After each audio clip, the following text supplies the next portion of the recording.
Hey everybody, it's Lon.TV, and we're taking a look today at the HP Sprocket 2. This is a little portable photo printer that prints out these little 2x3 photographs that are sticky on the back, so you can stick them to stuff, and we'll be taking a closer look at how this printer works and what it's all about in just a second. But I do want to let you know, in the interest of full disclosure, that this came in on loan from HP, so when we're done with this, it goes back to them. All the opinions you're about to hear are my own. Nobody is paying for this review, nor has anyone reviewed or approved what you're about to see before it was uploaded. So let's get into it now and see what this printer is all about. So let's take a closer look now at the hardware. This costs $129 as you see it. It's very small and compact. It's made out of plastic. And this, of course, is a revision of the original Sprocket that came out a couple of years ago. They've changed the industrial design a bit on these. The HP logo is now in a tag, kind of like what you see on Roku's and some other products. The lid here is now easier to get at. They have a magnetic thing here, so it easily snaps back into place. The top of the lid also has an AR functionality that we'll explore a little bit later in the review.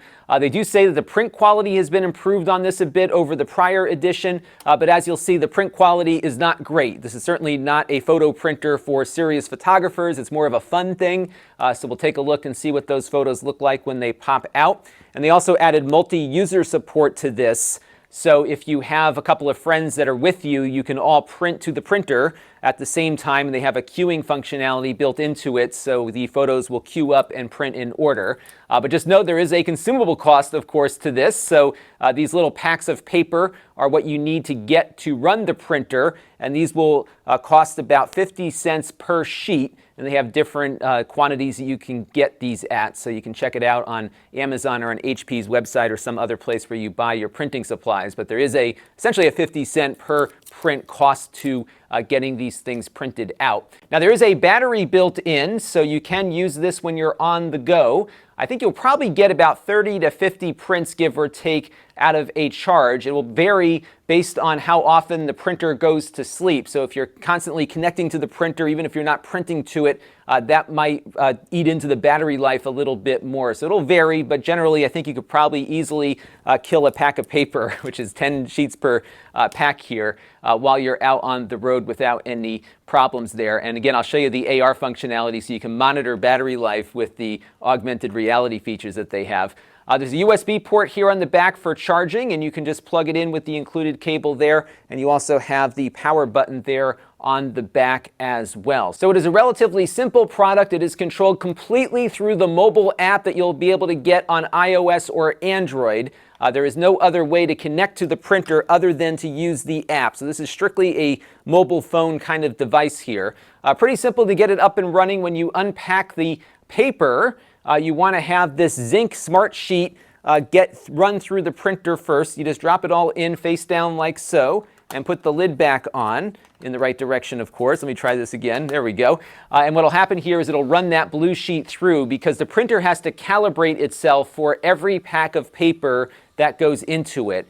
So this blue sheet here will come out a little bit slower than the photos you'll see in a minute or two, but that is a necessary thing to get the best possible print quality out of it when you are using it. And the Zinc print engine in here actually began its life with Polaroid, of all companies, who used to make the instant photos. And this company spun off and they licensed the technology to HP and other companies as well. So now that that sheet has been run through here, let's take a look at how the app works and run some photos off on this thing. So here we are inside of the Sprocket app. And what it'll do is first give you a bunch of photos that you have in your camera roll from your phone, so you can print them out and make some edits to them if you want. You can also activate the camera, which I'll show you in a minute. But we're going to take this photo that I've already shot on my phone, and you'll see that it says Lon Sprocket at the top because this phone is connected up to my Sprocket printer here. And then if other people want to connect to my Sprocket, they have to be in Bluetooth range of it, but they'll also see the printer identifying itself as that. But there's no real security here, so anybody who's near your printer can connect to the printer if they have the Sprocket app installed.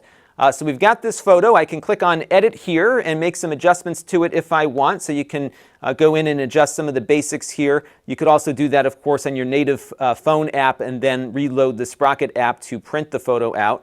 We have some things that we can stick on here too. They've got some seasonal things, like we can do Hello Autumn here. Maybe that'll work in that picture there. We had some room at the bottom.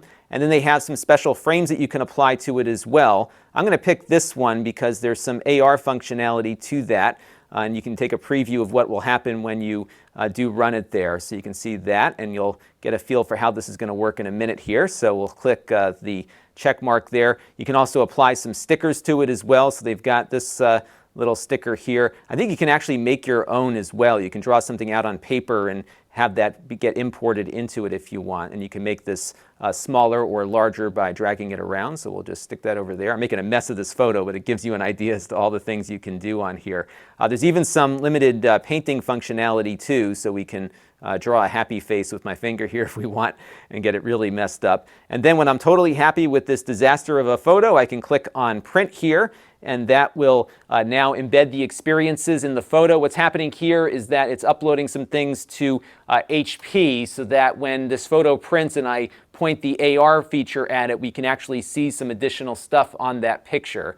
And while this is printing, I'm going to go back and print out a few more photos on here too. So let's not save that, and I'll just go ahead and just print a few of these just in their native format here. This was a P51 I saw at an airport recently. That was pretty cool seeing that. So we'll let that one print out there. We'll grab this one here of my daughter and print this one out as well. So we'll just go ahead and click on print, and you can see the queue here is telling us everything that is currently coming out of the printer. And while that is going, you can see how fast it prints and what these photos look like here as it comes out. So not the fastest thing in the world, but I think adequate enough if you're out with some friends or something, just looking to print out a few photos on the fly. And we'll let that photo get out here. The print quality isn't bad on it. I've seen better, of course, but it's not bad. What I'll do in a few minutes is show you a few examples of what the print quality looks like compared to what we had in digital format, so you can get a better feel for it. But that's what it looks like. It's now printing the next photo that we had queued up. I'm just going to queue up a couple more here because I want to show you what the AR features look like on the lid of it. So we'll go ahead and just print out this photo here and let that go. There we go. So once it starts printing, I'm going to switch back to the camera mode now, and you can see with that AR feature activated, it is projecting the print queue onto the top of the printer lid. I did find it gets confused though by the photos as they come out because there is an AR functionality to the photos as well. But you can see I've got one photo here printing, and then we've got the shot of my daughter here that is still on its way out the door. You can also monitor the battery life here too, so it'll give you an idea as to what your battery life is looking like. And I think I've got 3 notches on the battery here, so we should be okay on that front. When it's plugged in, it'll also indicate that it's charging up. So kind of a neat feature. I don't know if it's all that practical all the time to use it, but you can at least get a visual representation of what's in queue. But it's probably easier to just go back over to your print queue on the app and see what is printing in list format. Now you can also print out videos, sorta, which I thought was kind of a neat feature. So we're going to go back into the app here, and at the bottom I've got a video from a merry-go-round we were on recently, and unfortunately the orientation here is off, but I can go ahead here and pick the frame that I want to print. So there's my daughter on the little carousel thing. Maybe I'll use that as my print. I will select that, and I'm going to print this out now. So what it's going to do is print out a single frame from that video, but when I point the camera at it, I'll get a little bit more. So let's let this print out, and then I'll show you what happens when we do the AR feature on a photo print. All right, so we have our still frame printed out from the video, and now I'm going to go back to the app here, and we're going to select the camera again, and we're going to have it look for this AR. And what will happen now is it will pause for a second because it did detect something there. And now it's going to go back and play the video on this photo that we printed out. That's kind of cool, isn't it? Now this is something right now that's playing from my phone internally because this video was stored on my phone. But there is a way that you can actually get people to see the video on another device by connecting up your social media platforms. So if I go back to the app here and select that hamburger icon in the upper left-hand corner, you'll see that I've connected my Instagram account. And what I did earlier was I printed out this photo, or video actually, of my old iPhone when I dropped it on the ground. It was a horrible outcome for that device. And what I was able to do is switch over to an Android phone that I have here. And as you can see, the video now is playing back here on the photo because this is an Instagram video that's publicly accessible. So if you link up a publicly accessible Facebook video or an Instagram video, you can then toss these little photos to your friends and have them be able to look at these videos on their devices too. Now you'll remember this photo that we printed out a few minutes ago. We had that magic border attached to it. So if I were to pass this off to a friend of mine who has the HP app installed, they can scan the photo here and see the animation play on the bottom of the photograph. There you go. And this will work on any phone that has the Sprocket app installed. It will pull down that data and know what to do with that border. So that's one thing that's not phone or social media specific here, and you can see that playing. Now they have some other information that you can pull from these photographs. So if I hold the photo up here, you can see it's pulling up a list of all the pictures I took that day. It also gives me another view where I can look at all the pictures taken at that location or close to it on any day, so that's kind of a neat thing. This is only available on your phone, so it won't be sending this out to the world. But the world can see a couple of other pieces of information if you want them to. One is that you can have it pull up a Wikipedia article on the location that you were visiting. I think it'll detect some landmarks as well based on GPS coordinates. And the really cool thing here is they've got a Google Street View function here. So what I can do is actually look around at the physical location I was at when that picture was taken. So we were coming out of that door, I believe, there in the photograph, but I can take my phone out here and just kind of move it around and see what the rest of the street looks like from a Google Street View there. So that's kind of a neat thing. So I'm guessing the way this works is that they're taking a thumbnail of the image for it to recognize and then pull the information down from HP's server.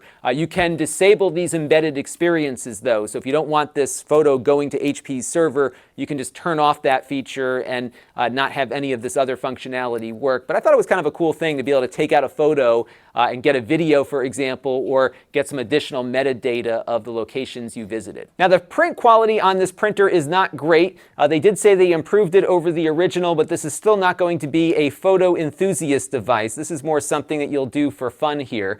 You can see a photo I shot with my digital SLR on the right and what the printer outputted here on the left. You'll also notice a lot of banding on some of the lighter areas of the photo as well. I'm seeing that on many of the photos that I am printing out. So here's another one we just printed out a few minutes ago. You can see the original has a lot more contrast than we're getting out of the printer here. I'm also noticing a bunch of noise here in the darker areas of the print as well that are not on the original photograph. But altogether, again, not bad for a fun little thermal printer, but just don't expect anything spectacular from it. So altogether, I think this is a pretty fun product for people that are looking to get back into instant photography. And it's also pretty easy here to peel off the back of these little prints and stick the photos to the wall or something like that. So you can have some fun with it.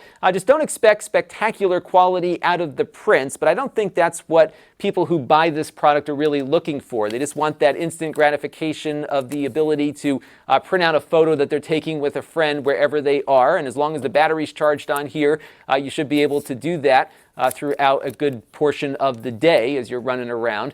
What's also cool is that they can print out these photos as tiles. So you could, for example, split this photo up over 4 different prints and have a neat border around them for scrapbooking and that sort of thing. So I think if you are kind of enjoying this instant photography resurgence and are looking for a way to get something portable that works with your phone, this is certainly a fun way to do that. Again, just don't expect spectacular print quality, but I think it's adequate enough to have some fun with. Until next time, this is Lon.TV. Thanks for watching. This channel is brought to you by the Lon.TV supporters, including gold level supporters Chris Allegretta, the 4 Guys with Quarters podcast, Tom Albrecht, Too Much Sauce, Gerard Newberg, and Kalyan Kumar. If you want to help the channel, you can by contributing as little as $1 a month.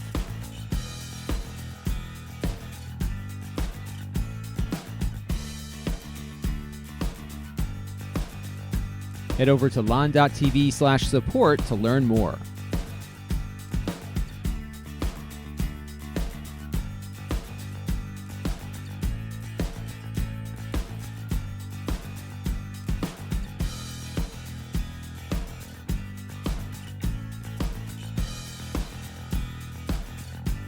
And don't forget to subscribe. Visit Lon.TV/S.